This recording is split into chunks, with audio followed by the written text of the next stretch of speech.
لیدلوری، دیدگاه، د سیاسي، ټولنیزو، فرهنګي او اقتصادي موضوعاتو په اړه خبرې او شننه. دیدگاه، لیدلوری.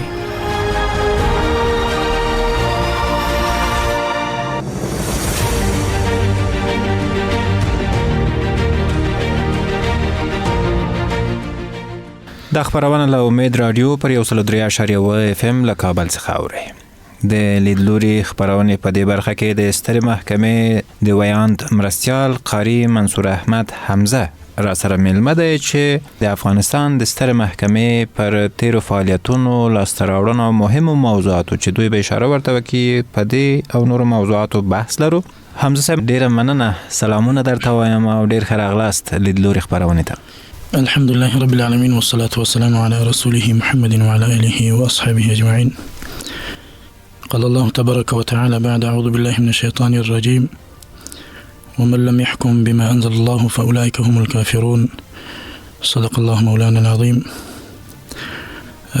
تر هر څه وړاندې قدرمن وسیل صاحب تاسو ته تاسو له طریقه غیرتمنو غیرو ولسته سلامونه ونیکی هیله. السلام علیکم ورحمت الله وبرکاته. وعلیکم السلام ورحمت الله وبرکاته. خوشاله په خیر باندې اوسئ، ژوندي اوسئ. که پیل له دې ځایه وکړو حمزه صاحب چې ستره محکمه د اسلامي امارت په واکمنېدو څه ډول وضعیت تجربه کوي دا مهال او د افغانستان اسلامي امارت په راتګ سره کوم لومړیتوبونه و چې ستره محکمې ترسره کړل؟ ډېره مننه قدرمن وسیل صاحب. سلامت اوسئ. ستاسو د پوښتنې په ځواب کې باید ووایم چې ستره محکمه د اسلامي امارت یو له مهمو ارګانونو څخه ده چې د اسلامي نظام په تهداب باندې هم یادولی سو. الحمدلله د اسلامي امارت په واکمنېدو سره اسلامي امارت د ملک په ټوله ځمکه بشپړ حاکمیت لري. د الله تعالی د همدغه لوی نعمت په برکت چې اسلامي امارت او اسلامي نظام دی، ستره محکمه په ټول هیواد کې د امن او اطمینان وضعیت تجربه کوي.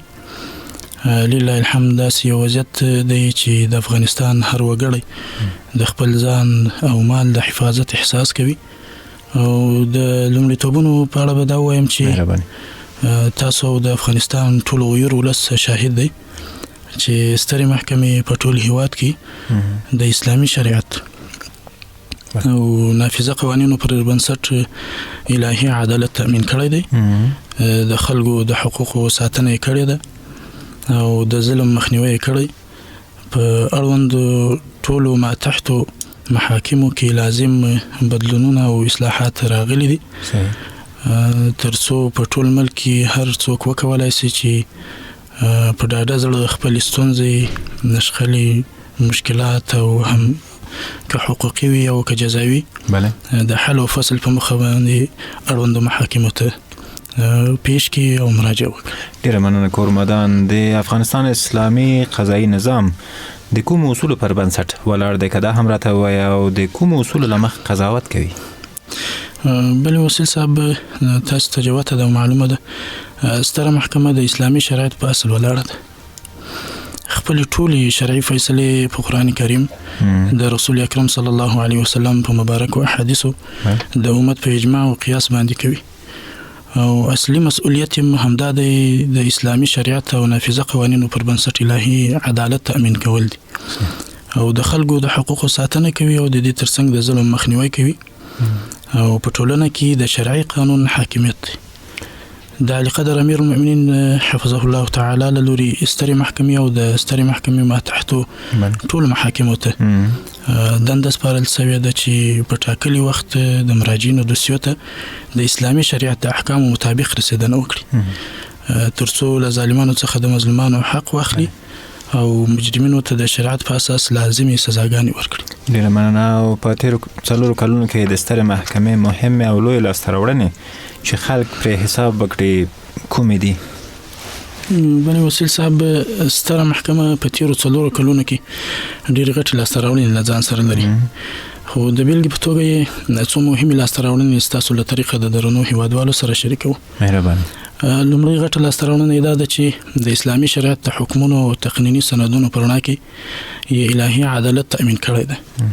د خلکو د حقوقو ساتنه یې په مکمله توګه باندې کړې او د ظلم مخنیوي کړی دی او د شرعي احکامو تطبیق په جرأتمندانه توګه سره کړی دی.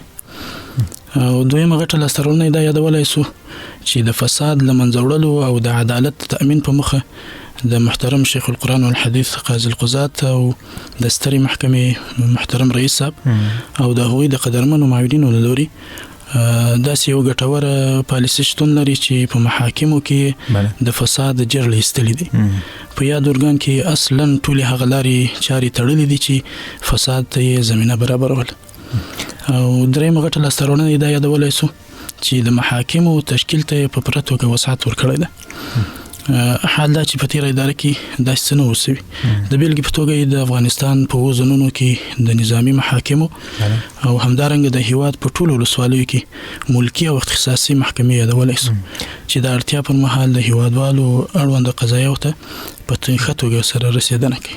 ډیره مننه. تاسو د نظامي محکمې یادونه وکړه، هغې ته به وروسته راشو. سترې محکمې د هیواد په کچه څومره قضیې او مسایل حل او فصل کړي دي؟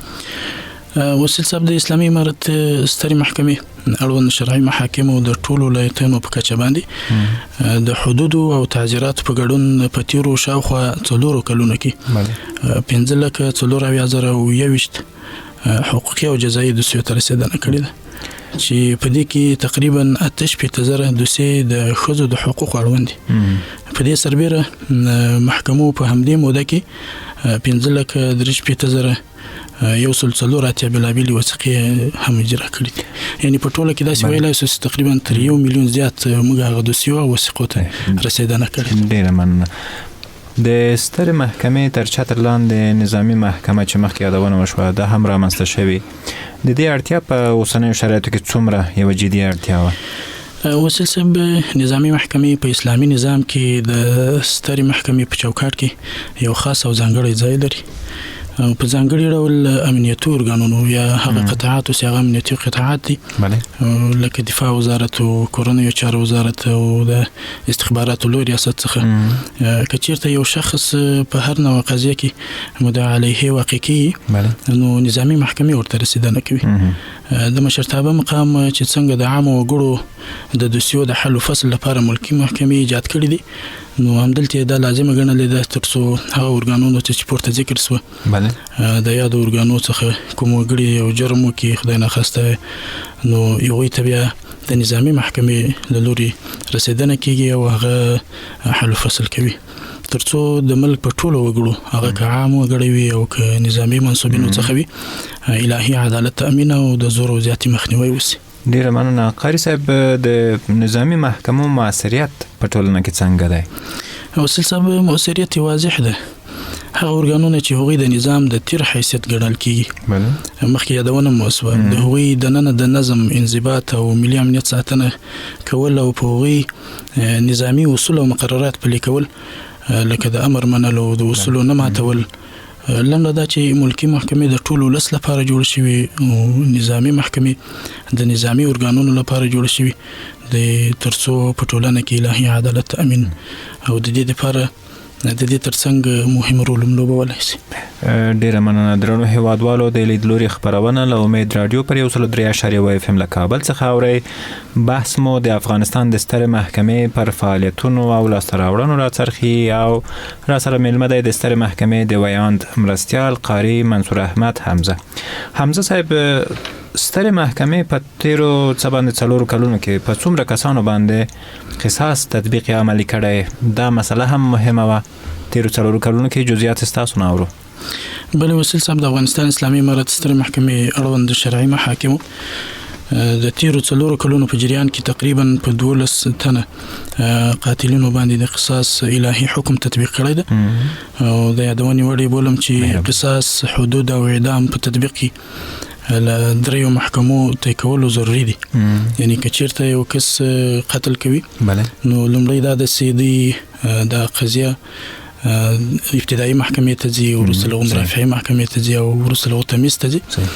له تمیز نه وروسته بیا د دې ترڅنګ د علي قدر امیر المؤمنین حفظه الله تعالی منظوري اخیستل هم چنان پکې اړین دي چې دلته دا یو مهمه او اساسي موضوع د یادونه وکړي. کورمدان ځینې نړیوال سازمانونه راپورونه ورکوي چې په ځینو ولایتونو کې د تیرې ادارې چارواکي له محاکمې پرته مجازات کیږي او وهل کیږي، دا منئ؟ وسیل صاحب تاسو ته بهتره معلومه ده چې د اسلامي امارت په حاکمیدو سره د دې ترڅنګ علی قدر امیر المؤمنین حفظه الله تعالی عمومي عفو اعلان کړ. امارت کې دا یو مسلم حقیقت ده چې په ځانګړي ډول مشران او کشران د خپل امیر اطاعت په ځان لازم او واجب ګڼي. په هیڅ وجه داسې کارونه نه ترسره کوي چې په هغې کې د امیر له حکم څخه سرغړونه وي. بل په دې اړه د علی قدر امیر المؤمنین حفظه الله تعالی د 1443 هجري قمري کال 20 ګڼه ځانګړی فرمان موجود ده چې هیڅوک پرته د محکمې له حکم څخه په خودسرانه ډول چاته سزا نشي ورکولی، ځکه چې د محکمې له حکم پرته سزا ورکول دا یو ستر ظلم ده او د ظلم مخنیوی بیا واجب ده. نو زه یاد راپورونه په کلکه ردوم او داسې راپورونه خپرول په اسلامي نظام سراسر دروغ او بهتان لګول دي. لله الحمد د امارت مشران د ملک هر کشر وګړي ته د زوی او مشر ته د پلار او همزولي ته د ورور په څیر باندې نظر کوي. اغیار تل کوشش کوي چې د مسلمانانو ترمنځ تفرقه پیدا کړي او هغه شوم اهداف چې په نظر کې دوی لري ترلاسه کړي او دوی به دغه شوم اهداف ته هیڅ کله ان شاء الله الرحمن ونه رسیږي. ډیره مننه حمزه صاحب. نړیواله ټولنه او نړیوال سازمانونه د قصاص او حدودو د جاری کېدو نه خوښ دي او په اړه د رد اعلامیه خپروي. مخکې تاسو یو څه اشاره ورته درلوده، تاسو په دې اړه څه وایاست؟ د قصاص حکم وسیل صاحب د اسلامي شریعت یو مهم جز ده چې د ټولنې د نظم، عدالت او د امنیت د ټینګښت لپاره ټاکل شوی ده. قصاص یعنی که څوک په قصدي ډول بل انسان ووژني یا سخت زیان ورته ورسوي، د الهي عدالت د تأمین په مخه د اسلامي شریعت له لوري ورته سزا ورکول کیږي. البته د بخښنې او دیت اختیار هم په دې کې شته. وسیل صاحب که مو چیرته د خوښوي غواړم چې تاسو له رادیو له لارې قدرمن اوریدونکو ته د قصاص د تطبیق په هکله د شریعت مطهره په رڼا کې څو مهمې ګټې مهرباني وکړئ. لومړی ګټه دا ده د انسان د ژوند ساتنه ده. په دې کې د انسان ژوند ته ارزښت ورکول دي او خلکو ته پیغام ورکوي چې د بل انسان ژوند اخیستل یو لوی او ستر جرم دی. الله تعالی په قرآن کریم کې فرمایي اعوذ بالله من الشیطان الرجیم ولکم فی القصاص حیات یا اولی الالباب لعلکم تتقون. یعنی هوښیارانو ستاسې لپاره به په قصاص کې ژوند ده، یعنی په کار ده چې له دې قانون څخه سرغړاوی ونه کړي. نو دلته یو عظیم او لوی حکمت ده. ظاهرا خو دا معلومیږي چې یو شخص په بدل کې یو قتل سي نو دا دوه کسان په اصل کې مړه سوه، حالا کې دلته د قاتل ته یو نظر یو فکر پیدا کیږي که چیرته زه دا قتل کوم، دا کار زه چیرته کوم، نو دی په اوس کې بیرته ماته سزا راکول کیږي. نو دا د مخنیوي یو مهمه او ښه لاره ده. دویمه ګټه د الهي عدالت تأمین ده. د قصاص په تطبیق سره د مظلوم او ظالم ترمنځ عدالت قائمیږي. که عدالت نه وي نو ټولنه ګډوډیږي او پر ځمکه فساد او بربریت رامنځته کیږي. لہذا د قصاص تطبیق دا یقیني کوي چې هیڅوک له شریعت او قانون څخه پورته نه دي. او د دې ترڅنګ درېمه ګټه دا یادولای سو وسیل صاحب د کورنیو د انتقام مخنیوي کیږي. په دې باندې که قصاص نه وي ممکن د مقتول کورنۍ خپل شخصي بدله واخلي چې دا کار د اوږدمهاله شخړو او جګړو سبب هم کېدای شي. اسلامي شریعت د قصاص په تطبیق سره د یادې ستونزې مخنیوی کړی دی. او څلورمه ګټه دا یادولای سو د بخښنې او رحمت دروازې دي. نو اسلام یوازې سزا نه بلکې د بخښنې هڅونه هم تر ډیره حده پورې کوي. د مقتول وارثان کولای شي قاتل وبخښي یا ورته د دیت ترڅنګ واخلي چې دا د رحم او نرمۍ هم یو څرګندونه ده. خو د خوشحالۍ خبره ده د وسیل صاحب محترم چې الحمدلله مسلمانانو په ځانګړي ډول د کفارو هغه اصلیت اوس پیژندلی ده. دوی تل هڅه کړې ده ترڅو د مسلمانانو ذهنونه مغشوش کړي او په اسلامي ټولنه کې ګډوډي رامنځته کړي. د اسلامي مبارک دین په ټولنه کې د خیر لپاره نافذ شوی ده او زموږ عقیده او ایمان هم دا ده چې په ټولنه کې عدالت د تأمین لپاره یو ځنۍ لار همداسې اسلامي شریعت ده، د اسلامي احکامو بشپړ تطبیق ده.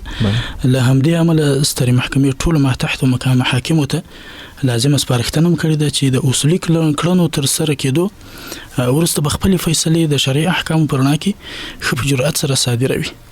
ډېره مننه په تیرو کلونو کې په تیرو شلو کلونو کې خصوصا د ځمکو د غصب مسله هم مطرح و. د ځمکو غاصبین لپاره سزا لري یا د تیرې ادارې هغو چارواکو چې غصب کړي سزا ورکوي؟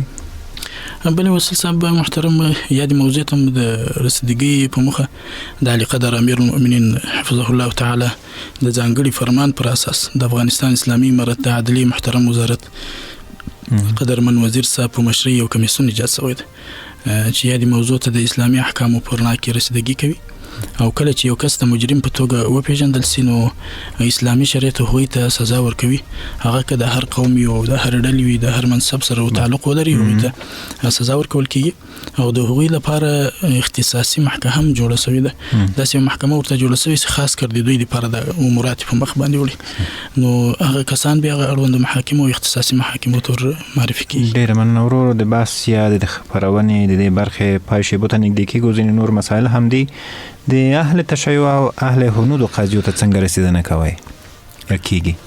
وسیل صاحب د هیواد اهل تشیع او اهل هنود وګړو قضیو ته د ملک د نور ټول افغانانو په څیر په ښه توګه یو شانتي رسیدنه کیږي او د دې ترڅنګ د علی قدر امیر المؤمنین حفظه الله تعالی د 1446 هجري قمري کال 891 ګڼه نیټې حکم په اساس باندې د هیواد اهل هنود وګړو لپاره یو ځانګړی حکم راغلی چې هغه د هغوی د ځمکو د جایدادونو په اړه باندې ده، نو چې هغه به موږ د مدني دیوان له لوري حل و فصل کیږي. دوی هم الحمدلله د اسلامي امارت له محاکمو څخه خوښ دي او په دې اړه بار بار ستاینه او له محاکمو څخه مننه او قدرداني کړې ده.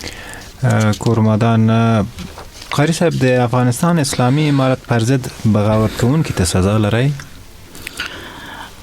وسیل صاحب محترم، دا طبیعي خبره ده چې هر هغه څوک چې د اسلامي شریعت یا اسلامي شرعي نظام په خلاف حرکت او بغاوت کوي د هیوادوالو وحدت او یووالی له منځه وړي، هغوی ته به ضرور د اسلامي شریعت او نافذه قوانینو پر رڼا کې سزا ورکول کیږي.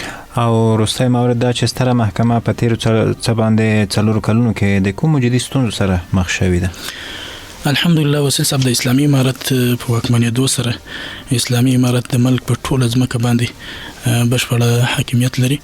د الهي همدغه لوی نعمت په برکت چې اسلامي امارت او اسلامي نظام دی، ستره محکمه او د سترې محکمې اړوند ټول محاکم په تیرو څه باندې 4 کلونو کې خپلې فیصلې د اسلامي شرعي احکامو او تقنیني سندونو نافذه قوانینو پر رڼا کې په خپلواکه توګه صادري کړي دي. د اسلامي احکامو د تطبیق او تنفیذ په برخه کې هیڅ ډول ستونزو سره نه دي مخ شوي. ډیره مننه. د افغانستان د سترې محکمې د ویاند مرستیال قاری منصور احمد حمزه صاحب چې فرصت مو راکړو ترڅو په ځینو مهمو مواردو او د افغانستان د سترې محکمې پر فعالیتونو او لاسته راوړنو خبرې سره ولرو. مننه، ډیره مننه. تاسو هم خوشاله اوسئ. قدرمنو درنو هیوادوالو، تاسو نه هم یو نړۍ مننه چې د خبرونه مو واوریده. تر بل بحث مو په لوی او مهربان الله سپارم.